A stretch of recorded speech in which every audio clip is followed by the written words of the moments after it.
8 ವರ್ಷದೊಳಗ ತಮ್ಮ ವೈರಾಗ್ಯವನ್ನ ಮನಸ್ಸಿನಲ್ಲಿ ವಿಚಾರ ಮಾಡಿ ಗಜಗಂಡ ಸ್ವಾಮಿಗಳ ಹತ್ರ ಬಂದು 12 ವರ್ಷಗಳ ಕಾಲ ಕಠಿಣವಾದಂತ ಒಂದು ಶಿಕ್ಷೆಯನ್ನ ಅನುಭವಿಸಿ ಕುದುರೆ ಕಟ್ಟುವ ಜಾಗದಲ್ಲಿ ನಿಂತು ಅಭ್ಯಾಸವನ್ನ ಮಾಡಿ ಕೇಳಿ ತಿಳ್ಕೊಂಡು ಅಲ್ಲಿ ಜ್ಞಾನವನ್ನ ಪಡ್ಕೊಂಡು ಸಿದ್ಧಾರೂಢ ಭಾರತಿ ಅಂತಕ್ಕಂಥ ನಾಮವನ್ನು ಪಡೆದು ಅಡ್ಡಾಡುತ್ತಾ ಲೋಕ ಸಂಚಾರ ಮಾಡುತ್ತಾ ಎಲ್ಲಿಗೆ ಬಂದ್ರಂದ್ರೆ ಕಾಶಿಗೆ ಬಂದ್ರೆ.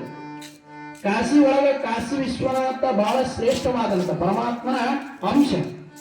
ಅಲ್ಲಿ ಅನ್ನಪೂರ್ಣೇಶ್ವರಿ ದೇವಾಲಯ ಸಹಿತ ಐತಿ ಎಲ್ಲಿ ಕಾಶಿ ಒಳಗೆ. ಆ ಅನ್ನಪೂರ್ಣೇಶ್ವರಿ ದೇವಾಲಯ ಇದ್ದಾಗ ಅಲ್ಲಿ ಆಗಿನ ಕಾಲದೊಳಗೆ ಬ್ರಾಹ್ಮಣರು ಆ ಅನ್ನಪೂರ್ಣೇಶ್ವರಿಯನ್ನ ಪೂಜೆ ಮಾಡ್ತಿದ್ರು. ಹೀಗಿದ್ದಾಗ ಸಿದ್ಧಾರೂಢರು ಅಡ್ಡಾಡ್ಕೊಂತ ಆ ಅನ್ನಪೂರ್ಣೇಶ್ವರಿ ದೇವಾಲಯಕ್ಕೆ ಬಂದಾಗ ಇನ್ನೇನು ಪೂಜೆ ಮುಗಿದಿತ್ತು. ಪೂಜೆ ಮುಗಿದ ಮೇಲೆ ಪ್ರಸಾದ ಕೊಡೋದು ಲೋಕರೂಢಿ. ಈಗ ನಮ್ಗೆ ಈ ಪುರಾಣ ಓದಿನ ನಾವು ಸಹಿತ ಅನ್ನ ಪ್ರಸಾದ ಮಾಡ್ತೀವಿ. ಹಿಂಗಿದ್ದಾಗ ಸಿದ್ಧಾರೂಢ ಬಂದ ನೋಡಾಕ ಹುಚ್ಚನಂಗೆ ಕಾಣ್ತಿದ್ದ. ಯಾಕಂದ್ರ ನಮ್ಮಂತಾಗ ಶ್ರೇಷ್ಠವಾದ ಬಟ್ಟೆಯನ್ನ ಹಾಕೊಂಡಿದ್ದಿಲ್ಲ, ಆಡಂಬರದ ಜೀವನವನ್ನ ಮಾಡಲಿಲ್ಲ.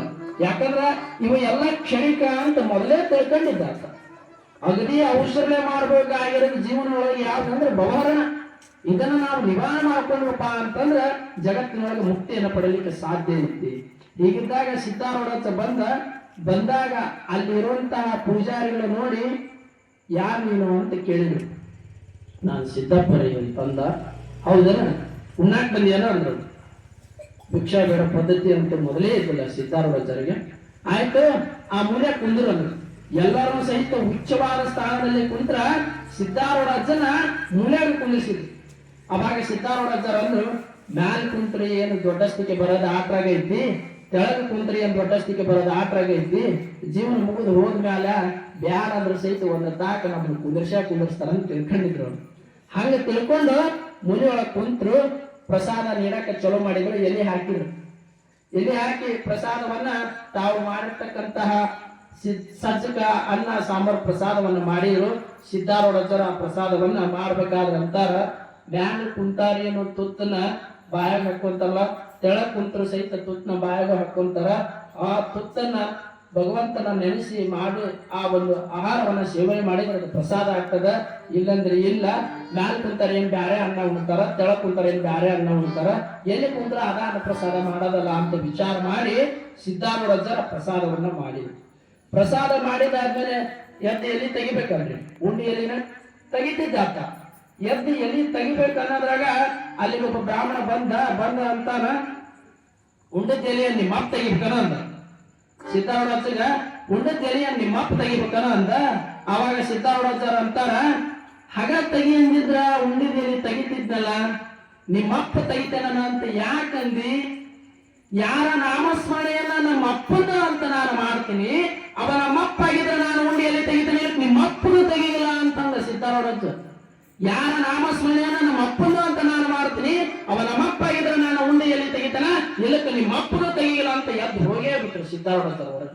ಇಷ್ಟೊಂದು ಎದ್ದು ಹೋಗದ ಕೂಡಲೇನ ಹೊರಗಡೆ ಅನ್ನಪೂರ್ಣೇಶ್ವರಿ ದೇವಾಲಯದ ಹೊರಗಡೆ ಕಾಷಾಯಂಬರ ಭೂಷಿತನಾಗಿ ಒಬ್ಬ ವ್ಯಕ್ತಿ ಬಂದ್ರಿ, ಭಸ್ಮವನ್ನ ಲೇಪನೆ ಮಾಡ್ಕೊಂಡು. ಬಂದಾಗಂತಾನ, ಇಲ್ಲಿ ನನ್ನ ಮಗ ಊಟ ಮಾಡಿ ಎಲ್ಲಿ ಬಿಟ್ಟಾನಂತಲಪ್ಪ, ಎಲ್ಲಿ ಅಂತ ಕೇಳಿದ. ಅವಾಗ ಆ ಬ್ರಾಹ್ಮಣ ಅಂದ, ನೀನೇ ಅಲ್ಲಪ್ಪ ಅವ್ರಪ್ಪ? ಹೌದ್ರಿ ನಾನ. ಮಗ ಉಂಡೋಗವ, ತಂದಿ ಬಂದು ಉಂಡಿದ್ದಲ್ಲಿ ತೆಗೆದು ಹೋಗವನ, ಇಂಥದ್ದು ಮಾಡಿದ್ರೆ ನನ್ನ ತಂದೆ ಮಕ್ಕಳಂದ. ಇಲ್ರಿ ಹುಚ್ಚ ಹುಡುಗ, ಗೊತ್ತಿಲ್ಲ, ಏನ ತಪ್ಪು ಮಾಡೈತಿ, ಮತ್ತ ಅವ್ರಪ್ಪ ನಾನು ಬರ್ಬೇಕಲ್ಲಪ್ಪ ಅಂತಂದ. ಮಗ ಎಷ್ಟು ತಪ್ಪು ಮಾಡಿದ್ರು ತಂದೆ ಹೊಟ್ಟೆಗೆ ಹಾಕ್ಯಂತಾನೆ, ತಂದೆ ಹಾಕೋನ ಬೇಕು. ಹಂಗ ಆಯ್ತು ಅಂತೇಳಿ ಆ ಎಲ್ಲಿ ತೆಗೆಕತ್ತಿದ್ದ. ಸಾಕ್ಷಾತ್ ಪರಮಾತ್ಮನದು ಇವ್ರಿಗೆ ಗೊತ್ತಿಲ್ಲ. ಆತ ಮಾರುವೇಶ್ವರೊಳಗೆ ಬಂದಿದ್ದ, ಉಂಡೆಲಿ ತೆಗೆಕತ್ತಿದ್ದ. ತೆಗೆದಾಗ ನಾವ್ ಎಷ್ಟೇ ಪ್ರಸಾದ ಮಾಡಿದ್ರು ಒಂದು ಅಗಳರ ಹೊರಗೆ ಬಿದ್ದಿರ್ತೈತಿ. ಆ ಬಿದ್ದಿದ್ದ ಅಗಳನ್ನ ಪರಮಾತ್ಮ ಆರಿಸ್ಕೊಂಡು ಬಾಯಾಗಿ ಇಟ್ಕೊಂಡ. ಅವಾಗ ಮನಸ್ಸಿನಾಗ ಅಂತಾನೆ ಅವಾಗ ಆ ಸಿದ್ಧಾರೂಢ ಉಂಡು ಬಿಟ್ಟ ಎಲ್ಲಿ ತೆಗೆಯೋ ಹೊತ್ನಾಗ ಹೊರಗೆ ಬಿದ್ದಿದ್ದ ಅನ್ನ ಪ್ರಸಾದವನ್ನ ಶಿವ ತಗೊಳ್ಳೋ ಹೊತ್ನಾಗ ಅಂತಾನ, ಸಾಧು ಸಂತರು ಶರಣರು ಸತ್ಪುರುಷರ ಪ್ರಸಾದ ಭೂಲೋಕದಲ್ಲಿ ಸಿಗಬೇಕು ವಿನಃ ವೈಕುಂಠದಲ್ಲಿ ಸಿಗುದಿಲ್ಲ, ಕೈಲಾಸದಲ್ಲಿ ಸಿಗುದಿಲ್ಲ, ಸತ್ಯಲೋಕದಲ್ಲಿ ಸಹಿತ ಇದು ಸಿಗುದಿಲ್ಲ ಅಂತ ಹೇಳಿ ಕೇಳಿದ ಸಿದ್ದಾರೂಢ ಅಜ್ಜರ ಉಂಡಿದ್ದು ಎಲಿನ ಮಚ್ಚಿ ತೆಗೆದು ಆ ಹೊರಗಡೆ ಬಿದ್ದಿದ್ದ ಪ್ರಸಾದವನ್ನ ಮಾಡಿ ಆ ಎಲ್ಲಿ ಹೊರಗೆ ಹಾಕಿದ್ರು.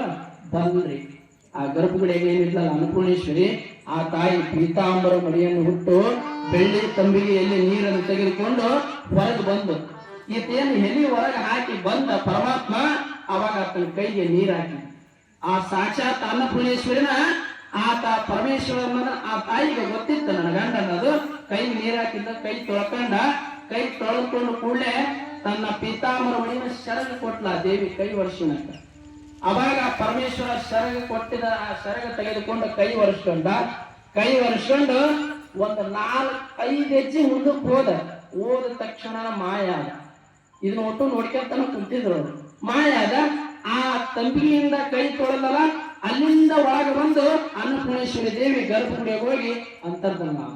ಇಷ್ಟನ್ನು ನೋಡ್ಕೊಂತ ಕುಂತಾಗ ಎಲ್ಲರೂ ಒಳಗ ತಲೆಯಾಗ ವಿಚಾರ ಒಳಕತ್ತಿ. ಉಣ್ಣಾತ ಯಾವತ್ತು, ಎಲ್ಲಿ ತೆಗದಾತ ಯಾವತ್ತು, ನೀರ್ ಕೊಟ್ಟಾಕ ಯಾವತ್ತು, ನಮ್ಗೊಂದು ತಿಳಿಲಾರ್ದಂಗ ಆತ ಅಂದ್ರು. ಹಿಂಗಂದಾಗ ಎಷ್ಟೇ ವ್ಯಕ್ತಿಗಳು ನಾವು ಕುಂತರು ಅದ್ರಾಗ ಒಬ್ಬ ತರ ಜ್ಞಾನಿ ಇದ್ದ ಇರ್ತಾನ.